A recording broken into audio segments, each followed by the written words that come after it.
Subscribe कीजिए इतिहास बोध चैनल को और प्रेस करें बेल आइकन। पाइए सबसे पहले educational videos. Hello everyone, welcome to our channel Itihas Bodh. इस वीडियो के अंदर हम डिस्कस करने वाले हैं 500 वन लाइनर नोट्स को। इससे पहले मैं आप लोगों के साथ एंशिएंट और मेडिएवल के 500 वन लाइनर नोट्स को डिस्कस कर चुका हूं। अब हम आधुनिक भारतीय इतिहास से संबंधित जो वन लाइनर हैं उनको डिस्कस करने वाले हैं। और ये जो वन लाइनर नोट्स है आपके लिए काफ़ी यूजफुल होने वाले हैं। अगर आप नेट जेआरएफ की प्रिपरेशन कर रहे हैं या असिस्टेंट प्रोफेसर की प्रिपरेशन कर रहे हो, चाहे आप पीजीटी हिस्ट्री के लिए प्रिपरेशन कर रहे हो। तो फ्रेंड्स, इस वीडियो में हम डिस्कस करने वाले हैं 50 वन लाइनर नोट्स को। ये हमारा लेक्चर 1 है जिसमें हम आधुनिक भारतीय इतिहास से संबंधित वन लाइनर नोट्स को डिस्कस करने वाले हैं। इन नोट्स को बनाने के लिए मैंने जो बुक्स को कंसल्ट किया था उनमें प्रमुख थी बिपिन चंद्रा, जिसमें उनका आधुनिक भारत का इतिहास, भारत का स्वतंत्रता संघर्ष प्रमुख है। और इसके बाद जो हमारा आधुनिक भारत की एक बुक आती है जिसको मैं अक्सर आप लोगों के साथ नेट के लिए सजेस्ट करता रहता हूँ, RL शुक्ल, रामलखन शुक्ल का जो किताब है आधुनिक भारत का इतिहास, उसको मैंने कंसल्ट किया था। इसके साथ साथ ही आपका जो शेखर बंदोपाध्याय है, प्लासी टू पार्टीशन, उनका बुक, इनसे मैंने ये नोट्स बनाए हैं। तो आपके लिए काफ़ी यूजफुल होने वाले हैं और इसका PDF भी आपको डिस्क्रिप्शन में मिल जाएगा। चलिए शुरू करते हैं। आधुनिक भारतीय इतिहास के जो ये मेरे वन लाइनर है इनको मैं आपके साथ डिस्कस करता हूँ। आज हम 50 डिस्कस करने वाले हैं और इसको हम 500 तक ले जाएंगे आगे। पहला हमारा प्रश्न है, औरंगजेब की मृत्यु 3 मार्च 1707 को अहमदनगर में हुई थी। कहाँ पे हुई थी? अहमदनगर में। नेक्स्ट है, लेनपुल की एक स्टेटमेंट है, औरंगजेब के शासन के अंत में पूर्व ही मुगल गौरव के पतन के भावी संकेत प्रकट होने लगे थे। जैसे कोई शस्त्र एवं मुकुटधारी लाश धूल में मिल जाती है, वैसे ही मुगल साम्राज्य का पतन उस समय हुआ जब इसकी रक्षा करने वाला कोई महान बाकी न रहा। ठीक है, ऐसा जान पड़ता था मानो धरती की असीम कारीगरी एवं मूल्यवान रत्नों से जड़ा एक आलीशान महल अपने रक्षकों की कमजोरी के कारण ध्वस्त हो गया। तो ये जो स्टेटमेंट है, ये स्टेटमेंट है लेनपुल की। इन्होंने मुगल साम्राज्य के पतन के बारे में बताया कि औरंगजेब के पूर्व ही मुगल साम्राज्य के जो गौरव का है वो पतन के संकेत हमें दिखाई देने लगते थे। ऐसा प्रतीत होता था कि जैसे शस्त्रधारी, एक मुकुटधारी जो एक लाश है वो धूल में मिल गई है, जो एक साम्राज्य है वो पूरे पतन की ओर अग्रसर हो रहा है। और जो आलीशान जो महल था रक्षकों की कमजोरी के कारण क्या है, ध्वस्त हो गया था। नेक्स्ट बात कर लेते हैं, औरंगजेब ने अपने साम्राज्य को क्या है 3 भागों में बांटा था। कौन कौन से 3 भाग थे? सबसे जो बड़ा बेटा था उनका मुअज्जम, उनको उन्होंने 12 सूबे दिए थे और राजधानी दिल्ली को दिया था। दिल्ली राजधानी जो है मुअज्जम के पास थी। मोहम्मद आजम, इसको मिला था गुजरात, आगरा, मालवा और दक्कन की सूबेदारी। और जो कामभक्ष था उसको बीजापुर और हैदराबाद दिया गया था। तो ये हो गया मुगल साम्राज्य का जो उसने अपने ही शासनकाल में औरंगजेब ने क्या है विभाजन किया था। ठीक है, मुअज्जम ने खुद को बहादुर शाह प्रथम घोषित किया था लाहौर में। प्रश्न आ सकता है कि कहाँ पे उन्होंने खुद को बहादुर शाह प्रथम जो है घोषित किया था? ये लाहौर में किया था। अगला है, जाजू नामक स्थान पर मोहम्मद आजम एवं मुअज्जम के बीच युद्ध हुआ था। कहाँ पे हुआ था? जाजू। कैटलियार के नेतृत्व में एक डच प्रतिनिधि मंडल का भारत आगमन बहादुर शाह प्रथम के समय में हुआ था। ठीक है, किसके समय में हुआ था? बहादुर शाह प्रथम के। जुलियानी एक पुर्तगाली महिला की महत्वपूर्ण भूमिका रही बहादुर शाह प्रथम के शासनकाल में। नेक्स्ट एक खफी खां की स्टेटमेंट है। इन्होंने बोला है, यद्यपि उसके चरित्र में कोई दोष नहीं था, लेकिन देश की रक्षा और प्रशासन में उसने इतनी आत्मतुष्टि और लापरवाही दिखाई कि वो जनता में व्यंग्य का पात्र बन गया। उसे शाही बेखबर के नाम से जाना जाता था। अगली स्टेटमेंट है सिडनी ओवन की। सिडनी ओवन है, वो बोलते हैं, यह अंतिम मुगल सम्राट था जिसके विषय में कुछ अच्छे शब्द कहे जा सकते हैं। इसके पश्चात मुगल साम्राज्य का तीव्रगामी एवं पूर्ण मुगल सम्राटों की राजनीतिक तुच्छता और शक्तिहीनता का द्योतक था। नेक्स्ट है, फ्रांसीसी पर्यटक विक्टर जमैका ने रणजीत सिंह की तुलना नेपोलियन बोनापार्ट से की है। अगला है हमारा उत्तरवर्ती मुगल शासक के बारे में। इसमें क्रोनोलॉजी में आपको आता है कि कौन से मुगल शासक जो थे, जो उत्तरकालीन थे औरंगजेब की मृत्यु के बाद, उनको आप क्रोनोलॉजी में लगाइए। ऐसा पहले प्रश्न भी पूछा जा चुका है नेट में। तो इसमें सबसे पहले था बहादुर शाह प्रथम, 1707 से लेकर 1712 तक शासन किया था। उसके बाद आता है झांदर शाह, इन्होंने 1712 से 1713 तक शासन किया।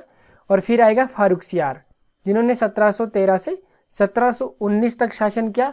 फिर रफ़ी उद रजात, इन्होंने 28 फरवरी 1719 से लेकर 14 जून 1719 तक शासन किया था।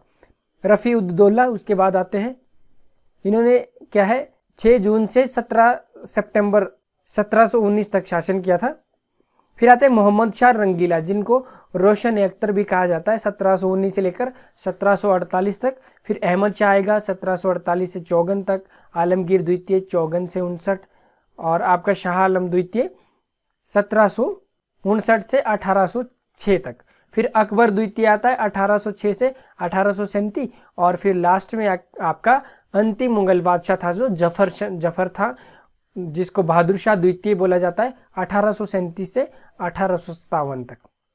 तो यहाँ पे हम डिटेल से बात करने वाले हैं बहादुर शाह प्रथम के शासनकाल में कौन सी घटनाएं घटित हुई, और उसके शासनकाल के जो इम्पोर्टेंट फैक्ट्स हैं उनके बारे में हम डिस्कस करने वाले हैं। तो सबसे पहला जो इम्पोर्टेंट फैक्ट है वो है कि 7वां मुगल सम्राट था ये, और प्रथम उत्तरवर्ती मुगल सम्राट था। जो औरंगजेब की मृत्यु के बाद पहला जो है उत्तरवर्ती लेटर मुगल्स में आता है, ये बहादुर शाह प्रथम। दूसरा इम्पोर्टेंट फैक्ट ये है कि ये जो है 63 वर्ष की आयु में लाहौर के उत्तर में स्थित शाहउद्दौला नामक पुल पर क्या है 1707 में इसने खुद को सम्राट घोषित कर दिया था। किस पुल पर? शाहउद्दौला पुल पर। अगला हमारा है झांदर शाह, जिन्होंने 1712 से 13 तक शासन किया। सबसे जो इंटरेस्टिंग फैक्ट है वो है इजारेदारी प्रथा की शुरुआत की थी, उसको बढ़ावा दिया था। उसके शासनकाल में लाल कुमारी वेश्या का क्या है हाथ था। लंपटक मूर्ख कहा जाता था उसे, ठीक है। खफी खां के अनुसार खफी खान ने बोला है, नया शासक नया शासन काल चरणों और गायकों, नर्तकों एवं नाट्य कर्मियों के लिए बहुत अनुकूल था। इसका नाम ही रंगीला था, ये रंग रलियों में क्या है डूबा रहता था, इसलिए इसको मोहम्मद शाह रंगीला बोला जाता था। तो नर्तक जो थे, नाटक कर्मी थे, उनके लिए एक क्या है अनुकूल समय था उसके शासनकाल का। एक है इरादत के अनुसार, वो रंगीनियों में डूबा रहने वाला एक कमजोर आदमी था, जिसे ना तो राज्य के कार्यों की चिंता थी और ना ही किसी से लगाव था। इसके शासनकाल में उल्लू बाज के घोंसले में रहता था और कोयले की जगह क्या है कौवे आगे थे। नेक्स्ट आता है हमारा फर्रुखसियार, 1713 से 19 तक शासनकाल रहा है। हुसैन अली ने पेशवा बालाजी विश्वनाथ के साथ एक समझौता किया, जिसे इतिहास में दिल्ली की संधि के नाम से जाना जाता था। तो 1719 में हुई थी दिल्ली की संधि, ठीक है। बालाजी जो विश्वनाथ था उनके साथ हुई थी, हुसैन अली ने की थी ये। सरमन मिशन जो है 1715 में, तो जिसका नेतृत्व करता था सरमन हैमिल्टन, जो एक चिकित्सक था, और सेहुर्द जो द्विभाषी था, जिसको 2 भाषाओं का ज्ञान था। फिर रफ़ी उद रजात जो था वो मुगल साम्राज्य का एकमात्र सम्राट था, जिसकी जो हत्या है वो गला घोटकर अमीरों द्वारा की गई थी। नकुसियर का विद्रोह इसी के शासनकाल में हुआ था, ठीक है। जो नकुसियर विद्रोह है वो रफ़ी उद्दौला के शासनकाल में हुआ था, और क्षय रोग से इसकी क्या है मृत्यु हो गई थी। अगला बादशाह आता है मोहम्मद शाह रंगीला। मोहम्मद शाह रंगीला तारीख़ हिंद के जो लेखक है रुस्तम अली के अनुसार, मोहम्मद शाह अपने कर्तव्य के प्रति लापरवाह था, लेकिन वास्तविकता यह है कि उसे यह मालूम ही नहीं था कि उसके कुछ कर्तव्य भी हैं और जो उसे पूरे करने हैं। ये बोला है तारीख़ हिंद के जो लेखक हैं रुस्तमी ने। नेक्स्ट है अपनी जो प्रेमिका है रहमत उन निसा कोकी, हाफिज खिदमत गार खान नामक एक हिंजड़े के जाल में क्या है फंस गया था ये जो मोहम्मद शाह रंगीला था। 1720 में इसने जजिया कर को पूरी तरह से क्या है समाप्त कर दिया था। ये इंपॉर्टेंट फैक्ट है इसके शासनकाल का। नेक्स्ट है सैयद बंदियों का अंत क्या है, इसके शासनकाल की एक महत्वपूर्ण और प्रमुख घटना थी। मथुरा और भरतपुर के बदन सिंह के नेतृत्व में क्या है स्वतंत्र जाट राज्य की स्थापना भी मोहम्मद शाह रंगीला के शासनकाल में हुई थी, और 13 फरवरी 1739 को नादिर शाह ने दिल्ली पर आक्रमण किया था। तो ये जो दिल्ली पर नादिर शाह का आक्रमण है ये भी मोहम्मद शाह रंगीला के शासनकाल में हुआ था। अब आता है हमारा अहमद शाह। अहमद शाह के शासनकाल के जो इंटरेस्टिंग फैक्ट है वो है अहमद शाह का जन्म एक क्या है नर्तकी के गर्भ से हुआ था। जाबिद खान नामक किन्नर दरबारी नेता की उपाधि नवाब बहादुर थी, उसने क्या है नवाब बहादुर की उपाधि दी थी जाविद खां को। उधम बाई बिलाए आलम राजमाता थी उसके शासनकाल में। जो उधम बाई ये बिलाए आलम की जो उपाधि थी उसे प्राप्त थी।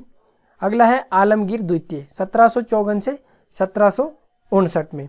इन्होंने 1755 में अहमद शाह अब्दाली ने 5वीं बार क्या दिल्ली पे आक्रमण किया था। तो जो 5वां आक्रमण हुआ था वो आलमगीर द्वितीय के शासनकाल में हुआ था।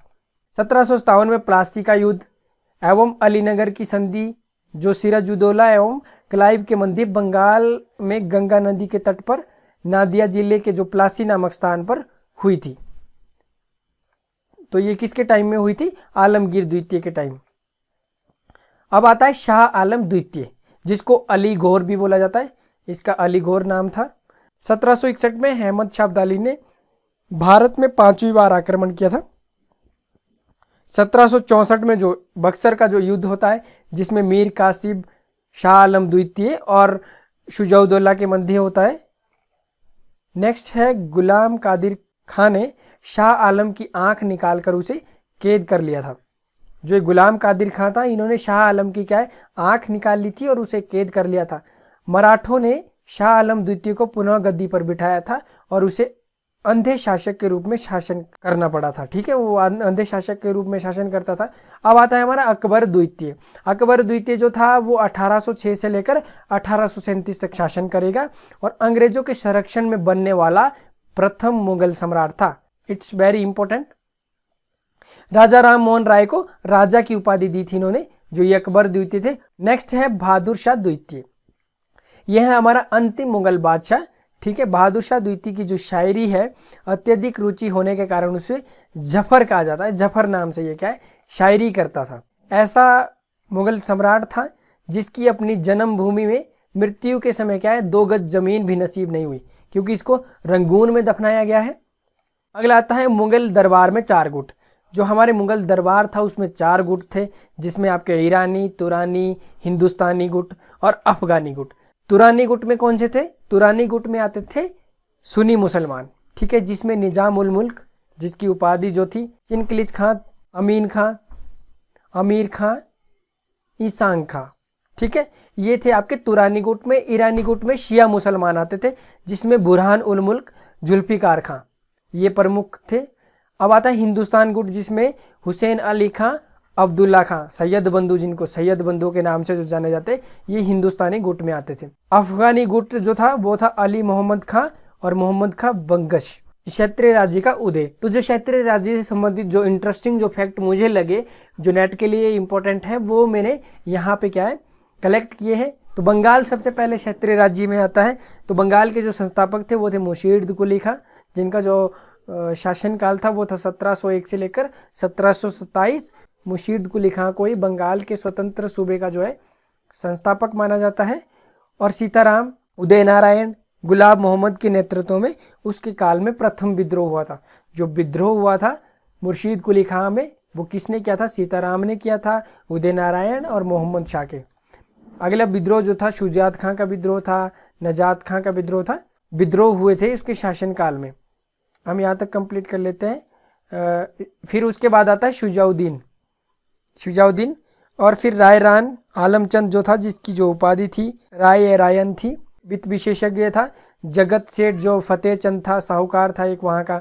ठीक है, आलम द्वितीय, हैदर जंग, सफदर जंग, ये फिर लास्ट में अलीवर्दी खां।